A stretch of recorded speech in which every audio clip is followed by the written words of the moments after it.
Hi, welcome to our channel where we share the most intriguing stories. When a retired prosecutor seeks peace in the mountains, he finds war instead, not with nature, but with a power-hungry HOA president. Fake inspections, drones, and break-ins spark a legal firestorm. She tried to control his land. He made sure she'd never control anything again. They say that when you move out to the mountains, you're buying solitude. I paid cash for 60 acres of it, a view of 2 peaks, and a cabin that smelled like cedar, gun oil, and court victories. I'd earned every inch of that land, not just through money, but through decades of wrangling with people who thought the law bent for them. After 20 years in the state attorney general's office, I'd developed a low tolerance for bullshit and a zero tolerance for trespassers. Out here, no one knocked without a reason, and if they did, they'd better be polite, sober, and not wearing a lanyard with the word inspector on it unless it came with a judge's signature. That's what made the past few months so damn annoying. It started with letters, real official-looking ones, all caps, red stamps, meaningless acronyms like RZAC and CUP Enforcement Division. Most were addressed to occupant, which already told me they were phishing. They all said the same thing in different fonts, that there were credible reports of zoning violations, possible unauthorized construction, and even, hilariously, hazardous outdoor accumulation.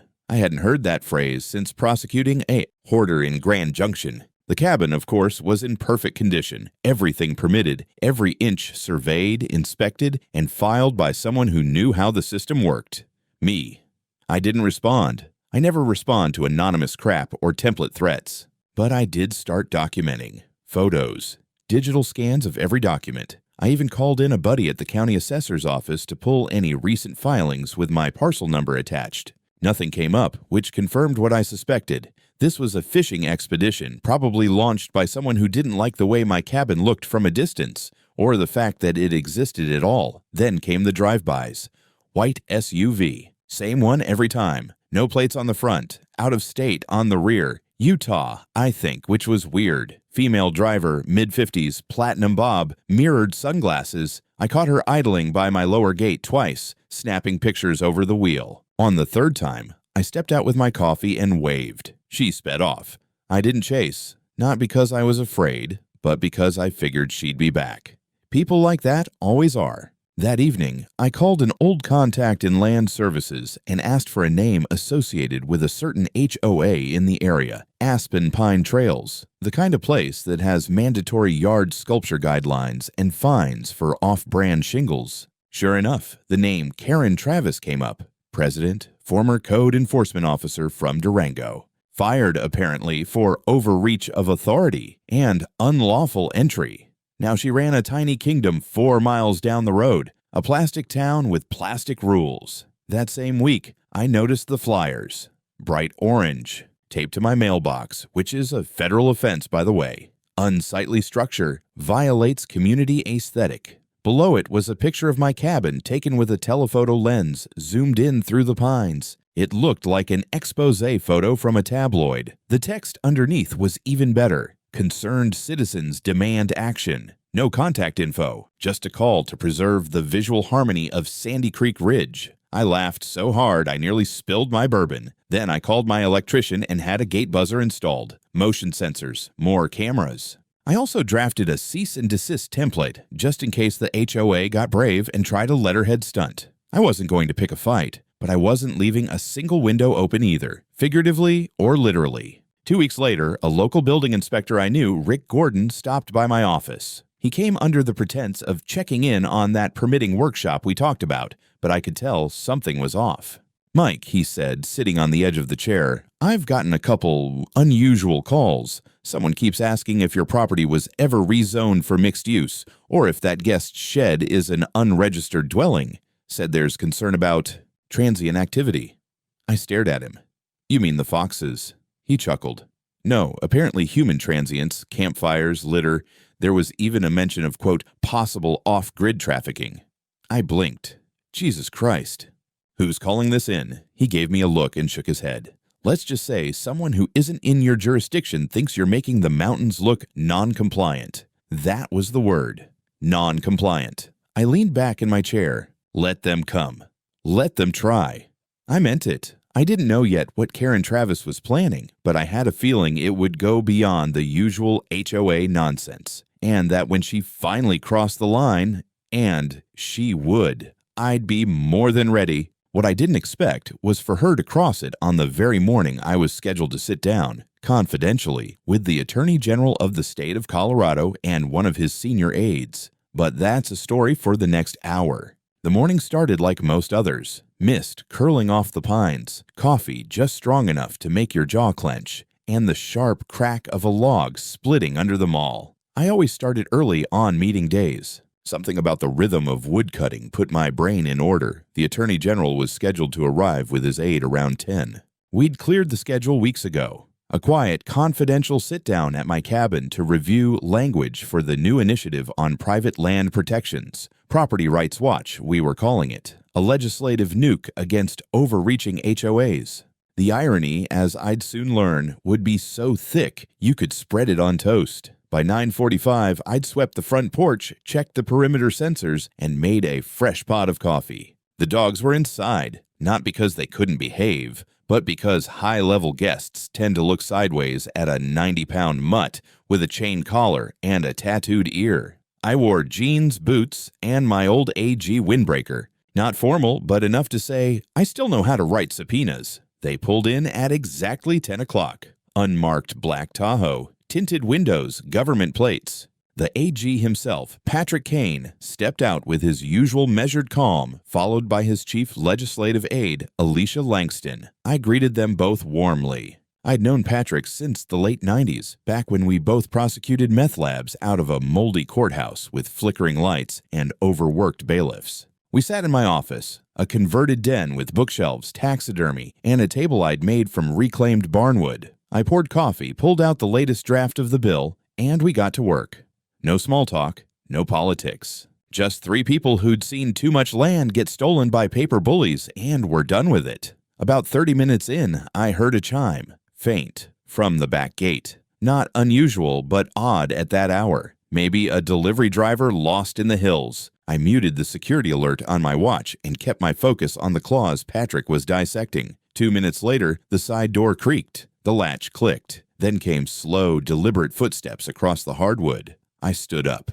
So did Patrick. I stepped out of the office and into the hallway, and froze. A woman was standing in the living room, less than 10 feet from us. Blonde bob, neon yellow vest, clipboard in one hand, tablet in the other. She looked like someone who had spent the morning Googling how to impersonate a building inspector and committed fully to the bit. Her eyes met mine, then flicked behind me, catching a glimpse of Patrick. And just as quickly, she turned to raise her phone toward a leather briefcase sitting on the credenza, Patrick's briefcase. That was enough for me. I moved fast, stepped between her and the hallway, voice low and calm.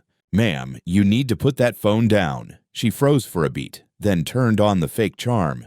"I'm here on official inspection authority. There have been reports of unpermitted structures and code violations on this property.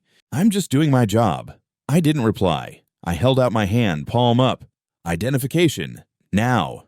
She hesitated, then reached into her vest and pulled out a laminated badge. I took one glance. It was a joke. A fake seal, misspelled agency name, no barcode, and her name printed as Field Officer T. Jensen. Not even her own damn name. Patrick stepped up beside me. "Michael," he said evenly, "should I place a call to Chief Randall?" I didn't take my eyes off her. "Yes, now please." Her posture changed from fake confidence to real panic. She glanced at the door, calculated the distance. I took one step closer and gestured toward the couch.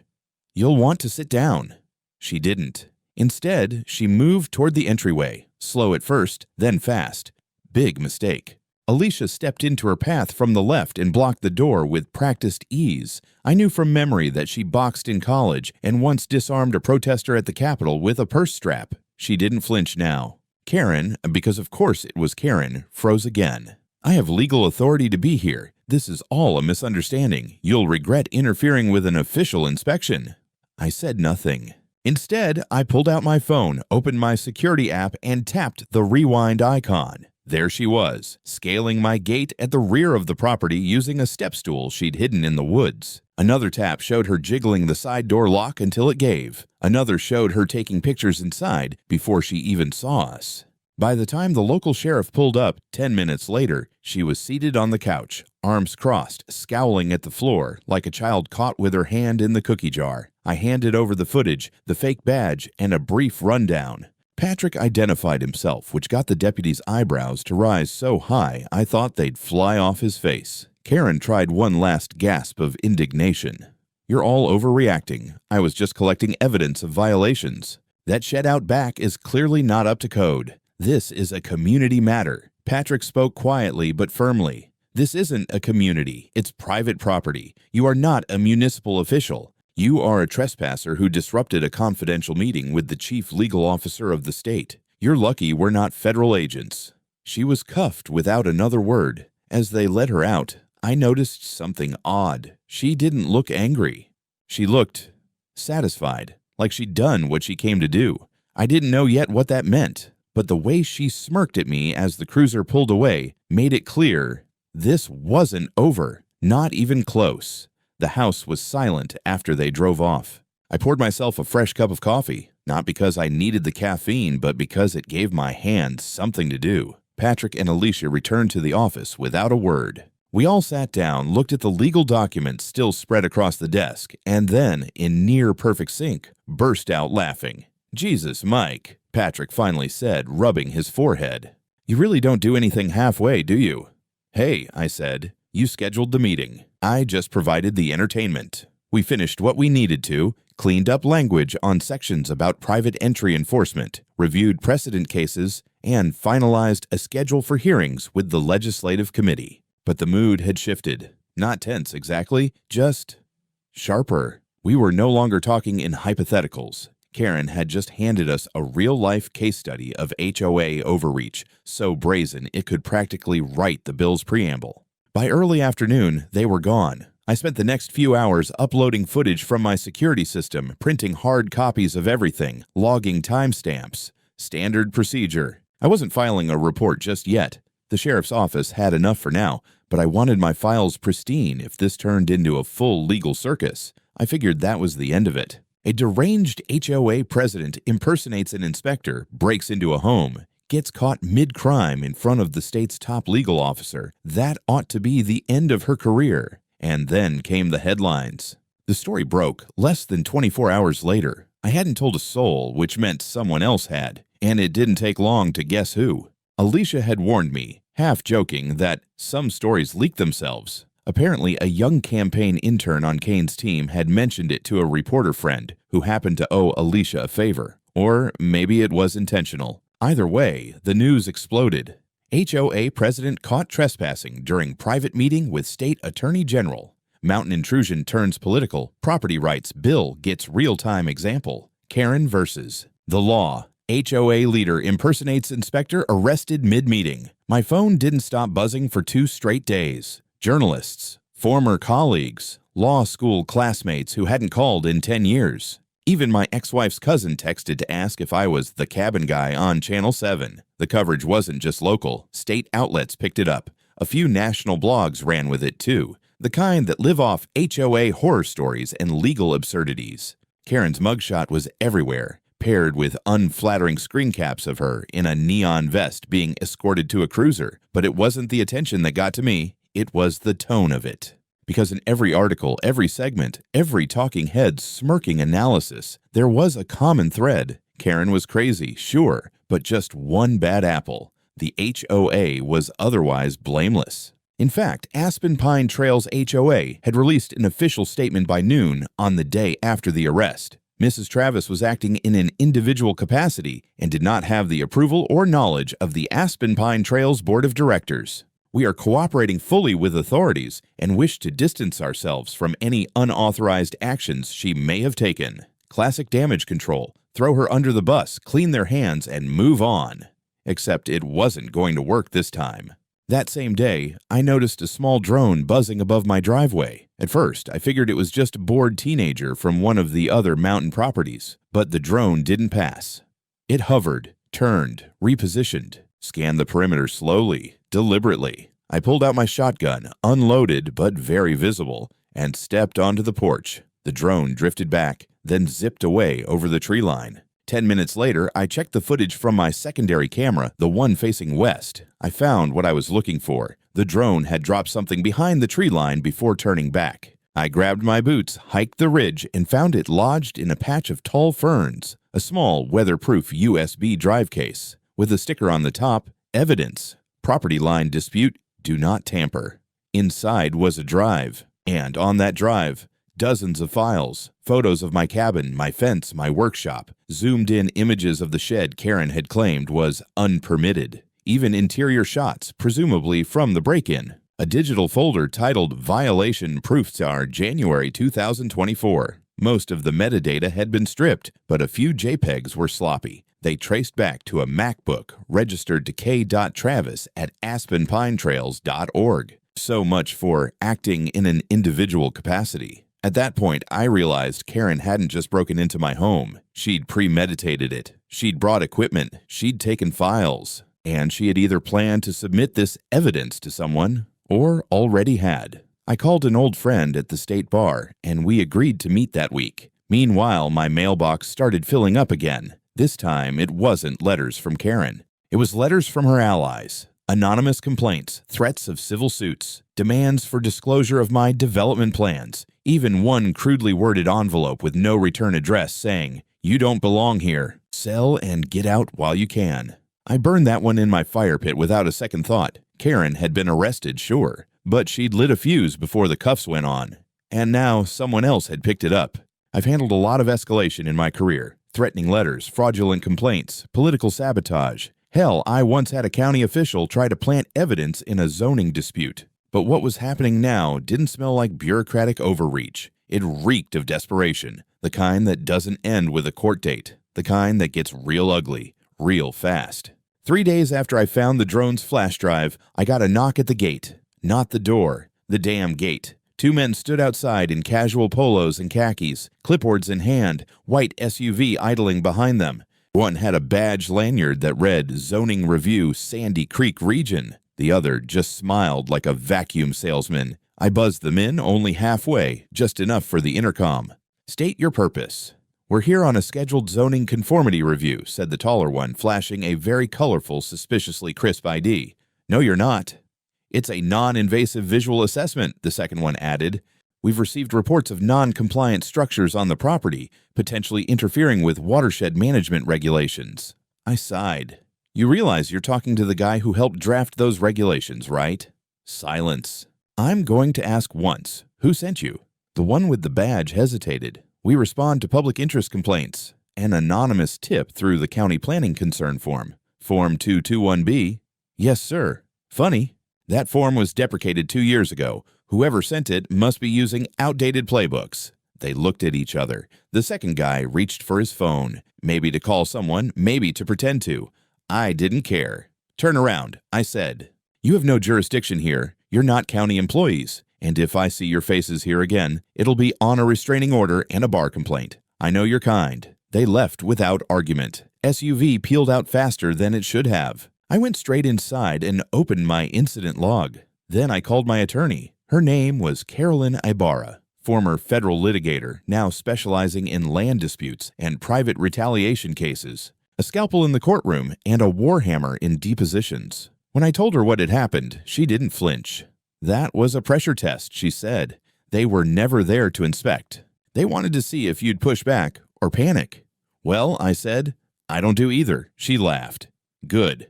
Because now we go on offense." Within 48 hours, Carolyn filed a formal countercomplaint on my behalf. Intentional misuse of regulatory process for the purposes of intimidation, impersonation of municipal authority, coordinated interference with private property rights, and unlawful surveillance via drone reconnaissance. And we didn't file it quietly. We sent copies to the county commission, the state bar, the attorney general's office, and, most importantly, the State Committee on Land Use and Property Protections, which had just started reviewing the Property Rights Watch bill we'd been drafting. And then, just to salt the wound, I sent a personal letter to the HOA Board of Aspen Pine Trails, not to threaten, to notify, that I was opening a civil action against Karen Travis and pending discovery would include subpoenas for all HOA internal communications, board minutes, and digital records over the past year. I gave them 7 days to preserve everything. The panic started almost immediately. I began receiving pings from my server logs. Someone from inside the HOA website's admin panel tried deleting user profiles and activity logs. Twice. My monitoring software flagged it. Screenshots were taken. IP addresses captured. Then came the unexpected. A quiet message from a burner email address, aspenwhistle@gmail.com.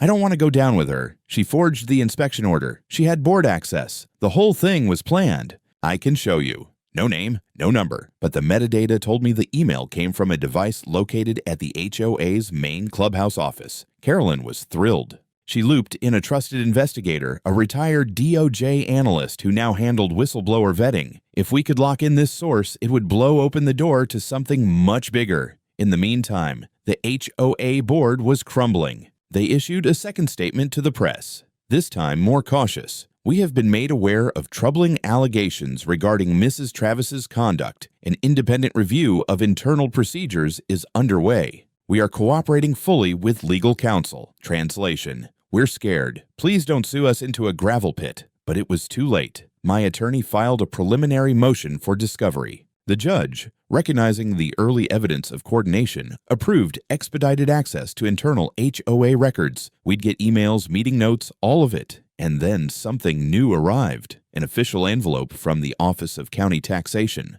Inside, a notice of irregularities in tax classification of non-primary residence structures. Translation: They were opening an audit on my guest cabin and workshop, supposedly to verify compliance. Carolyn nearly laughed herself hoarse. They're grasping at straws now. Desperate, sloppy straws. I nodded slowly, though a part of me felt the old burn, the familiar grind of being the target of bureaucratic malice. But this time, I wasn't some homeowner stumbling through paperwork.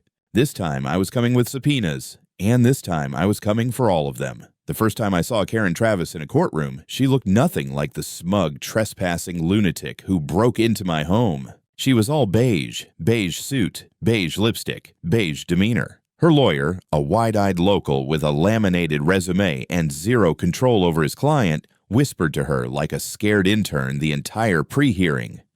We were in County Superior Court for the initial hearing on my civil suit, and Karen, despite all evidence, pleaded not liable on every count. She was acting within her authority as HOA president, her lawyer mumbled. On land outside her HOA, Carolyn fired back, with a forged inspection order while trespassing during a meeting with the Attorney General of Colorado. The judge didn't need coffee that morning. The case file was enough. He granted expedited discovery. That meant we could subpoena HOA internal records, email correspondence, meeting logs, even Karen's personal communication with municipal contacts. And that's where the dam started cracking. The HOA's own IT contractor, a subcontractor hired for routine database backups, turned over a full server snapshot without protest. It wasn't illegal. He had a valid admin key, and once the subpoena dropped, he became our best friend. The emails we found weren't just damning. They were nuclear. Karen had orchestrated the drone flights. She had sent HOA funds to purchase surveillance equipment from a shell vendor account she controlled.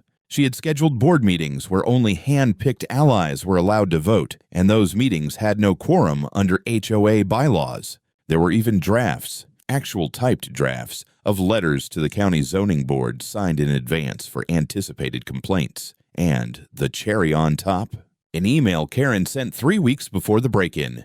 If no one holds these rogue landowners accountable, I'll do it myself. We can't have a junkyard squatter right next to our community and expect property values to hold.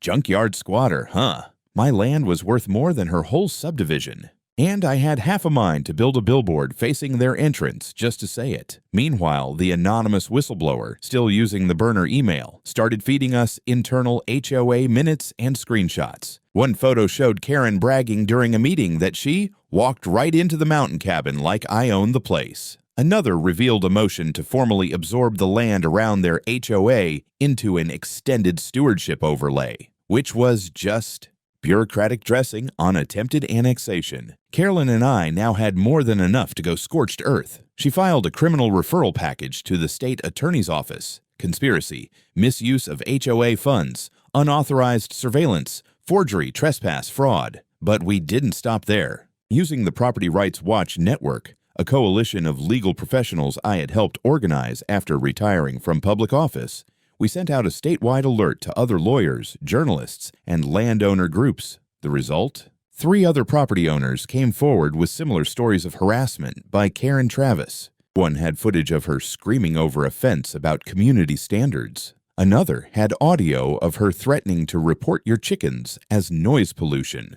The third, a widow in her 70s, had proof Karen tried to fine her for not maintaining an HOA mandated rose hedge, even though she wasn't a member. We offered to represent all of them, pro bono.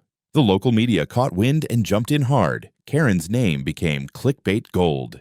Queen Karen of Aspen Pines, they called her. One outlet even interviewed the widow, who cried on camera holding a fine notice stapled to her mailbox. I'm not proud of it, but I smiled. The county commissioners called an emergency closed-door session with HOA representatives. The result? The entire board of Aspen Pine Trails was suspended pending investigation. The HOA's bank accounts were temporarily frozen to prevent further asset movement. And the kicker? The Attorney General himself, yes, the man who watched Karen rifle through his briefcase, agreed to formally testify regarding her unauthorized entry and behavior during our meeting. That wasn't just a witness. That was a nuke. The momentum shifted like a landslide. Suddenly, Karen's legal team filed a motion for delay and mediation, hoping to stop the bleeding. But Carolyn shut it down in one line. We don't mediate with trespassers and frauds. Meanwhile, our motion to freeze Karen's personal assets, bank accounts, HOA stipends, her self-renovated property, was approved. She had no idea yet, but she was about to lose far more than her title. She was about to lose everything. I never enjoyed watching someone unravel.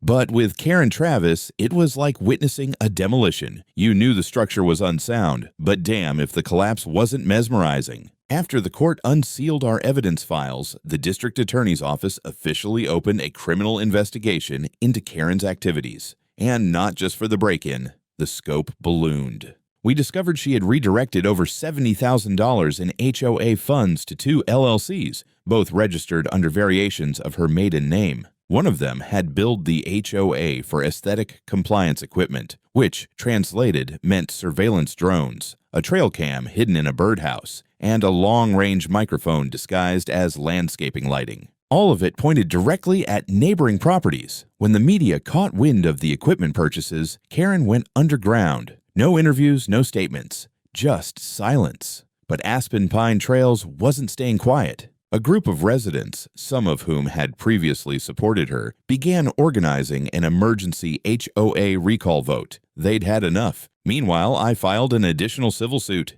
invasion of privacy and emotional distress, now bolstered by expert witness testimony from a tech analyst who confirmed that Karen's surveillance software had geotagging and could monitor movement in real time. She wasn't just spying, she was mapping activity, recording it, and stockpiling files on dozens of people. My land was marked in red, labeled Target Zone, Non-Compliant Cabin Perimeter. You'd think this was fiction. The forensic team also retrieved deleted messages from Karen's phone backups, including one where she texted a former board member. Ellison thinks he's above the rules. Let's see how he likes being watched. Another said, make sure nobody sees you install the camera. If he sues, we claim environmental study. That little gem got passed straight to the prosecutor, but then came the surprise twist.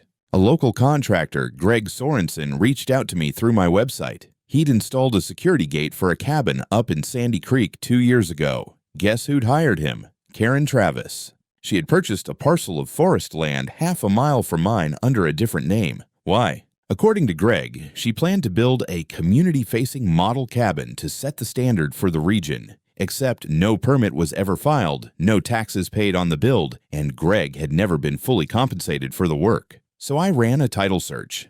The land was bought through a trust, and it was tied to the same fraudulent LLC she used to buy drones. Now it was my turn. I filed a petition to the County Property Oversight Board demanding a full audit of that land and the trust behind it. I sent copies to the DA, the state attorney's office, the IRS, and the state licensing board for real estate professionals. Then I called a quiet press meeting. Small room, 4 journalists, off record. I gave them everything. Within 48 hours, the story exploded. Headlines screamed across regional papers.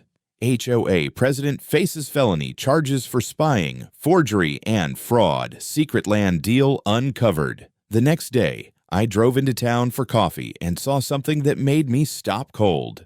Karen, sitting on the courthouse steps, alone, no lawyer, no sunglasses, just staring at the sidewalk like someone had unplugged her from the world. She didn't see me, but I saw her, saw the fall, saw the cost, saw everything.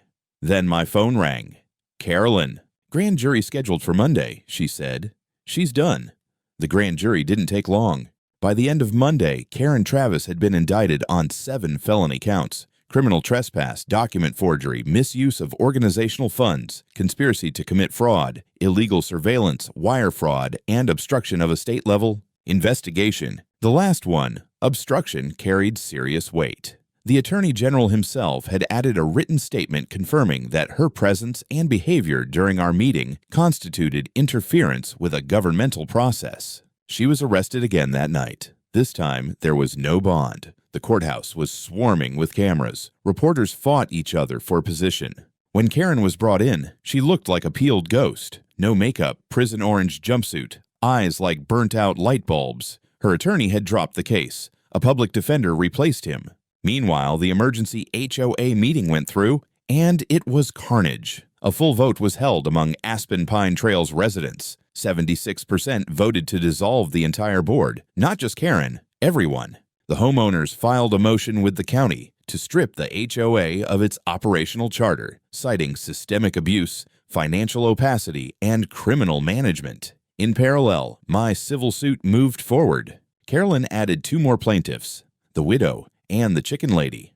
We consolidated the cases under a class action structure, and the court approved. That's when we filed to seize HOA assets and trust to secure financial compensation for the victims. The judge granted a preliminary freeze. That meant Karen's property, including her personal cabin, her car, and her secret parcel of land, was now under potential forfeiture. The sheriff's department tagged everything with neon orange property subject to court seizure stickers. I never thought justice could feel this cold. Then came the state licensing board hearing. I was invited to testify. I gave them everything. The faked inspection order, the surveillance logs, the drone receipts, even the correspondence about non-compliant cabins. I read aloud the phrase, "Ellison thinks he's above the rules." Then I looked each member in the eye. "I didn't break into her house," I said. "She broke into mine, while I was in a meeting with the highest legal authority in the state. They revoked her license. Lifetime ban." Then came the IRS notice. Karen had underreported income, laundered HOA funds through her LLCs, and misused tax-exempt status. Now she faced a parallel federal tax investigation. Every system she tried to manipulate was crashing down. And then, the final blow. The HOA insurance carrier, the one that covered legal liability for the board, issued a public statement denying coverage for Karen's actions. Why? Her conduct was outside the scope of official duties and willfully criminal. Translation: she'd be footing the bill herself.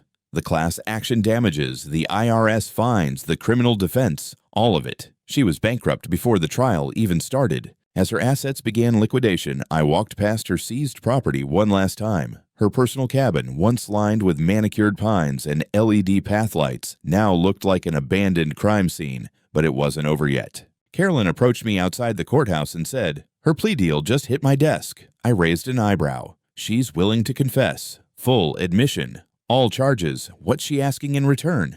No more press. No testimony from the Attorney General. And a fixed sentence cap. I looked down the street, toward the mountains. "Let's hear the terms," I said. The plea hearing was set for Friday morning. Courtroom 2B was quiet when I entered, dressed in my usual dark suit. No tie. Just enough to look respectable, not enough to celebrate. Karen Travis sat across the room, hands folded tightly in front of her. Her lawyer, young, pale, and clearly overwhelmed, looked like he wanted to melt into the floor. Behind them, 2 IRS agents and a representative from the state licensing board were seated. Carolyn joined me at my table, folder thick with documentation. The judge entered, banged the gavel once, and asked, "Ms. Travis, do you understand the conditions of this plea agreement?" Karen's voice was hoarse. "Yes, Your Honor." And are you entering this plea freely and voluntarily? Yes. Her lawyer stood. We asked the court to accept the agreement as written. Ms. Travis will plead guilty to 4 felony charges: unlawful entry, document forgery, fraudulent misuse of association funds, and obstruction of an official proceeding. In exchange, the state agrees to drop the remaining charges and recommend a capped sentence of 2.5 years in state prison, followed by 10 years probation and full financial restitution to the plaintiffs. The judge took a moment, scanning the documents. Then he spoke. This court finds the plea to be knowing and voluntary. Sentence is accepted. Ms. Travis, you will serve 30 months at Pine Ridge Correctional Facility. You are hereby barred from holding any official or managerial role in any HOA, civic body, or nonprofit organization for life. Karen didn't react. She just sat there, as if finally understanding what silence really meant. After the gavel came down, the sheriff cuffed her, and the courtroom emptied in a slow, quiet hum. Outside, a few reporters waited, but no one pushed for a quote. The headlines had already written themselves. Later that day, we received word. The HOA Aspen Pine Trails was officially dissolved. Its assets, remaining funds, properties, and legal infrastructure were distributed per court order. Each plaintiff in the class action suit received restitution. I waived mine, funneling it into a new state-funded nonprofit. We called it Property Rights Watch. Its purpose? To defend homeowners from exactly this kind of overreach and expose HOA corruption wherever it festers. 2 weeks later, I stood beside the state attorney general on a press platform just outside Denver. Cameras clicked, reporters scribbled. The AG spoke for 5 minutes, then passed the mic to me.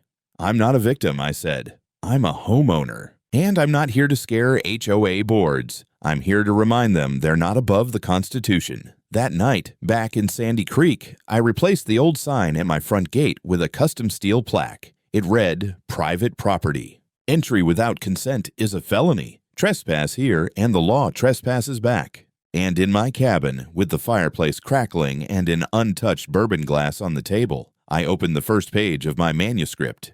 HOA tried to inspect me. I inspected their whole damn empire. Time to tell the world what happened and make sure it never happened again.